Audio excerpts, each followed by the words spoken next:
ఆ జిల్లాలో ఓ పార్టీకి ఉనికే లేదు. అయినా సరే గ్రూప్ రాజకీయాలకు మాత్రం కొదవలేదు. రోజుకో కలహంతో రచ్చకెక్కుతున్నారు అక్కడి నేతలు. మహిళలను కించపరుస్తూ పార్టీని రచ్చకేడుస్తున్నారు. పార్టీ పరువును బజారు పాలు చేస్తున్న అలాంటి నేతలపై అధిష్టానం ఎందుకు మౌనం వహించింది? ఎందుకు చర్యలు తీసుకోవడం లేదు? ఇంతకీ ఆ పార్టీ ఏంటి? ఆ నేతలు చేస్తున్న కాంట్రవర్సీలేంటి? మనం చెప్పుకుంటున్న ఆ పార్టీ జనసేన. ఆ పార్టీకి చెందిన ప్రకాశం జిల్లా నేతలే కాంట్రవర్సీకి కేరాఫ్ గా మారిపోయారు. ఎప్పుడూ ఏదో ఒక వివాదంతో పరువు పోగొట్టుకుంటున్నారు. తాజాగా ఓ జన సైనికుడి వీరంగం సోషల్ మీడియాలో ట్రోల్ అవుతోంది.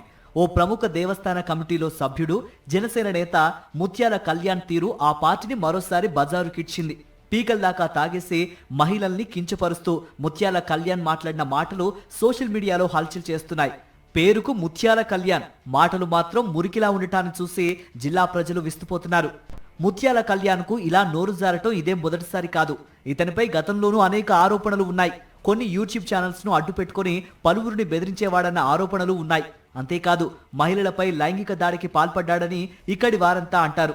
మహిళలపైనే కాదు, మద్యం మత్తులో మగవారిపై అత్యంత జుగుప్సాకరంగా ప్రవర్తించిన విజువల్స్ సైతం వైరల్ గా మారాయి. జనసేన నేత ముత్యాల కళ్యాణ్ విపరీత ప్రవర్తన ఏకంగా పార్టీకే డ్యామేజ్ తెచ్చింది.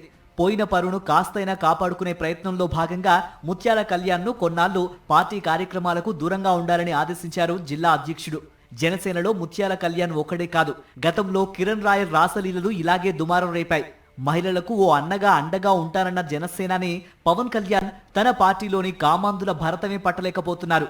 పార్టీ కార్యక్రమాలకు దూరంగా ఉంచి చేతులు దులుపుకుంటున్నారే కానీ పార్టీ నుంచి ఎందుకు బహిష్కరించడం లేదని వీర మహిళలు ప్రశ్నిస్తున్నారు.